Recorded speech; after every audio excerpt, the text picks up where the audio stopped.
When Buddhist missionaries reached Myanmar, the former kingdom of Burma was renowned for its gold and precious gems. Burmese kings adopted the new religion with fervor. They adapted Buddhism to their own worship of nats, local spirits of the dead.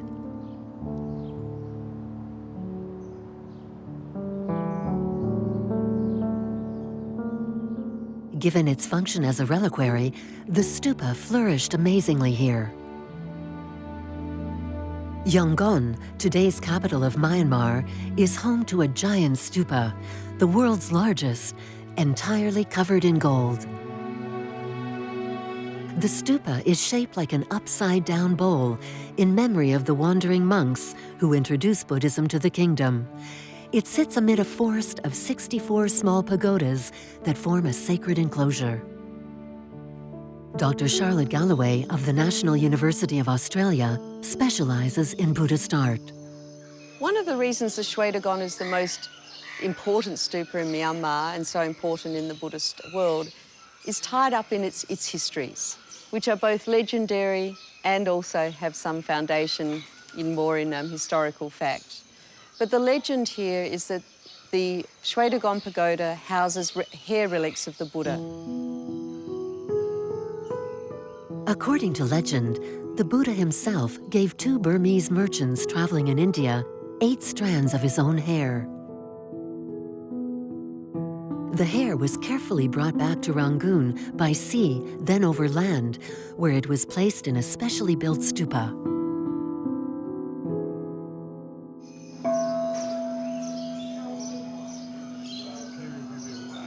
So, according to local legend, the stupa was actually built at the time of the Buddha, so well over 2,500 years ago. But of course, from a historical perspective, we actually have no real evidence of a pagoda being built here until around about the 13th, 14th century. That is when we actually have really strong historical evidence documented of the importance of the Shwedagon and its significance even then for the kings of Myanmar.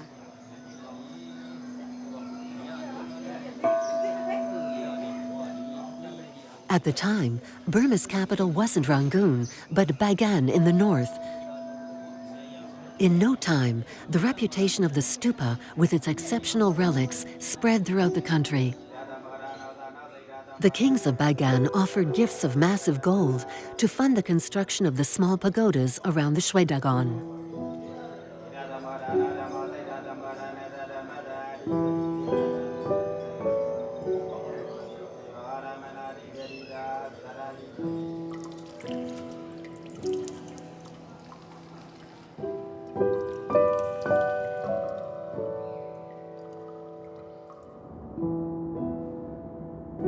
If we come back and look at the architecture itself and the form of this building, as it stands today, it's very much a representation of some of the core aspects of Buddhist cosmology.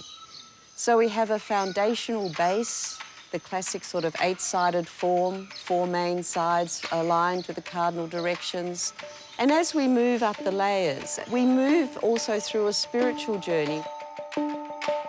The different levels of the octagonal base represent the earthly kingdom. Above it, the heavenly kingdom with its different stages of wisdom, which leads to the second to top level that corresponds to the accomplishment of the Dharma. And right up at the very top, as we reach the spire, to the final goal, which is represented here by all Buddhists, which is actually the void, a final attainment of enlightenment, as we reach that peak at the top of the building.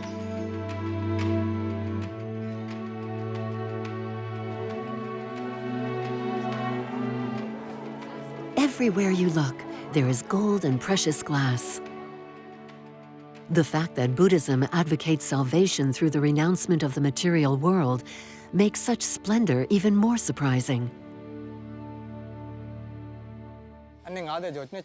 Almost all the glass mosaics here were made by my great-grandfather and my father. I entered the family trade in 1998.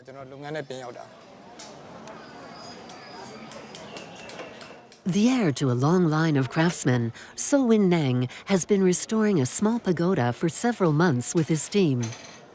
It is a meticulous task that must be repeated every 25 years.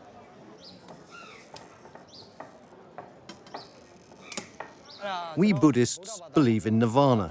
To achieve it, we practice giving in order to gain merit. We make sure that everything looks nice and shiny.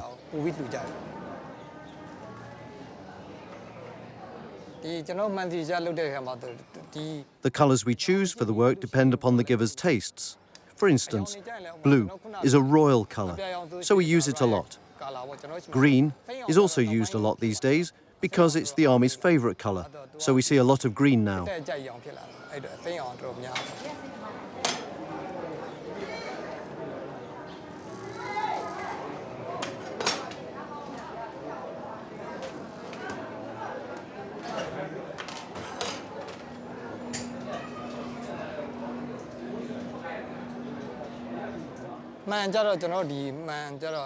Mirrors represent purity and reality, but glass is transparent and we can see through it. It's a comparison with nirvana, because it's said that in nirvana, everything is transparent.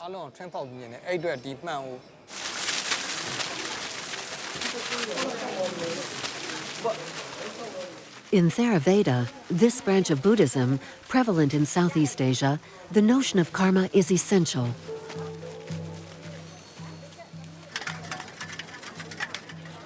One accumulates merit through acts of giving, including the giving of one's time, and with this, the possibility for better karma in future reincarnations.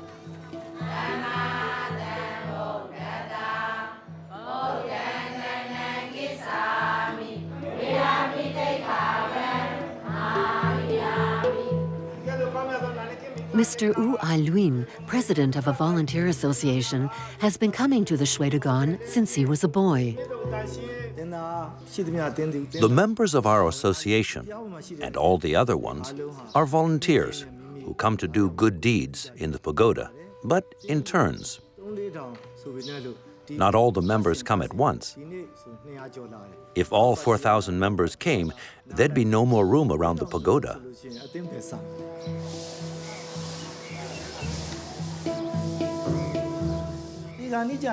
When death comes, we think of all the good deeds we carried out, and we see the merit we've earned. There's no need to write our deeds down in stone. They're in our hearts. Burmese kings also earned merit by surpassing each other in sumptuous gifts. Like this 15th century queen who donated her weight in gold to cover the Shwedagon. As we get right to the top, you can see this other decorative element, which is actually called the T, which is an umbrella. And the umbrella is a symbol also associated with the Buddha, one that is also well recognized throughout Asia as a symbol of royalty. And an umbrella is something that is always seen atop of a royal personage, or as in this case, a great spiritual leader. For the T's most recent renovation, the Burmese donated jewelry, silver, gold, and gemstones that were incorporated into the top of the umbrella, composed of 1,065 gold bells. So everywhere we look here, we see everything here is a result of these acts of donation, the idea of earning merit by respecting the three jewels of Buddhism, which are the Buddha, the Dharma, which is the Buddha teachings, and the Sangha, the Buddhist monkhood. And all of that has come together in this living environment, which is continually changing as people are renewing not just their own cycles of rebirth, but it's like a physical rebirth of this environment as well.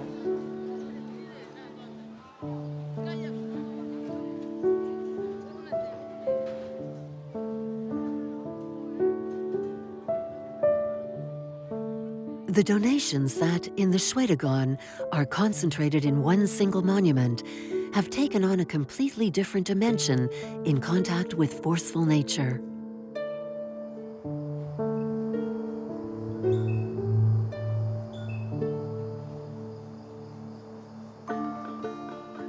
North of Yangon, Bagan, Burma's ancient royal capital, was a kingdom of Buddha.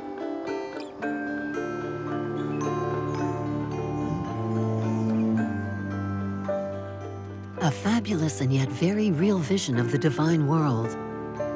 On this immense plain, inspired architects built over 3,000 sacred edifices, making it the most important site of Buddhist architecture in the world.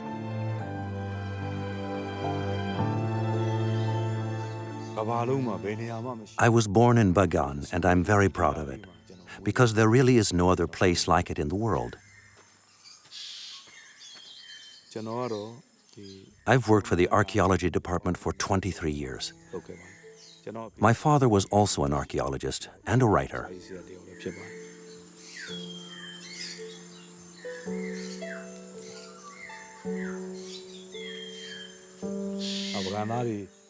For us, the inhabitants of Bagan, we've always believed this site was protected by the stupas, which contain relics of the Buddha.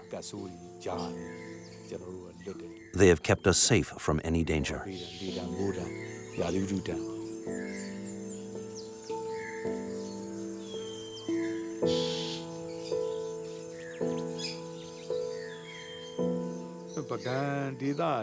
According to research, at the time of Bagan, the population lived around these religious monuments.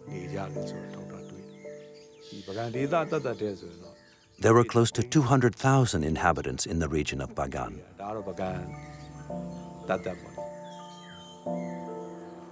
Like the kings, common people over the centuries built temples and stupas of all shapes and sizes until they filled the entire plain.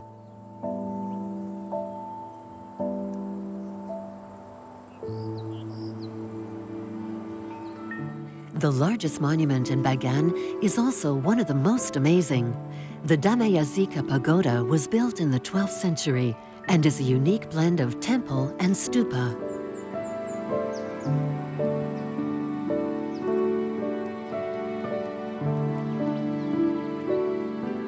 Crowned with a Burmese T and surrounded by 5 small temples which provide access, the structure is shaped like a star, a sacred pentagon in Buddhist cosmology.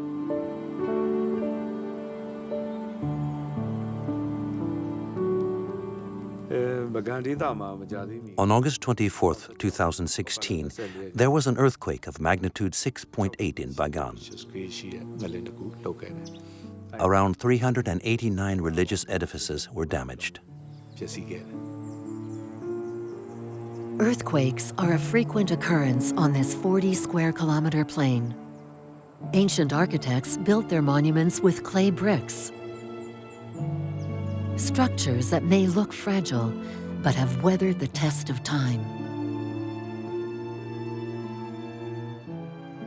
Only the delicately pointed roofs didn't survive the elements.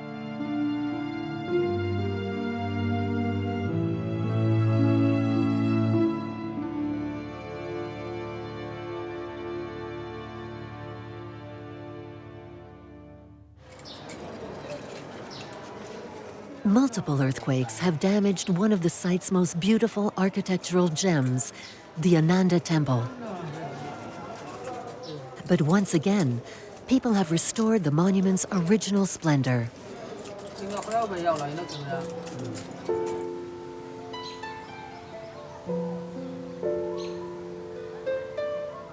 With its succession of sculpted ornaments depicting the mythical Burmese lion, guardian of the site, Ananda Temple is an architectural synthesis of several beliefs.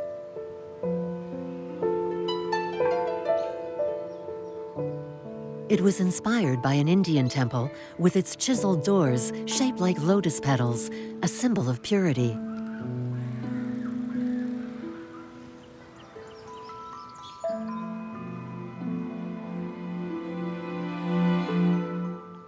Its 6 consecutive terraces that represent the mythical peaks of Mount Meru lead upward to the Shikara, the tower shrine rising at the top of the monument.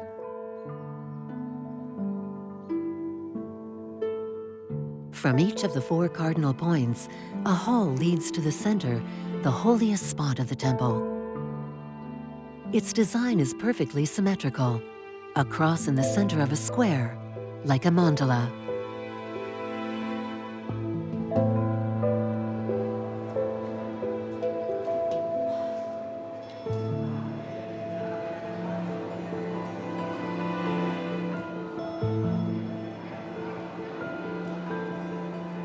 Though today Bagan is a fragile and priceless archaeological site, it has continued to remain a place of worship that bears witness to the omnipresence of Buddhism in the daily lives of the Burmese.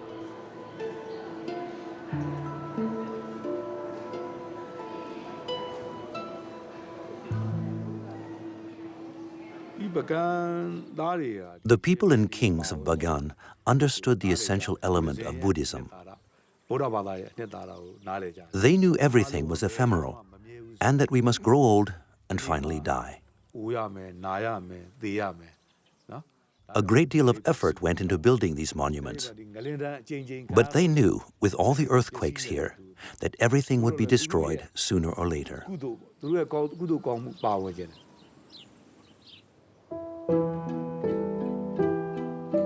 Man grappling with unpredictable and destructive nature is also part of the eternal cycle of rebirth. And this seismic plane has become sacred over time.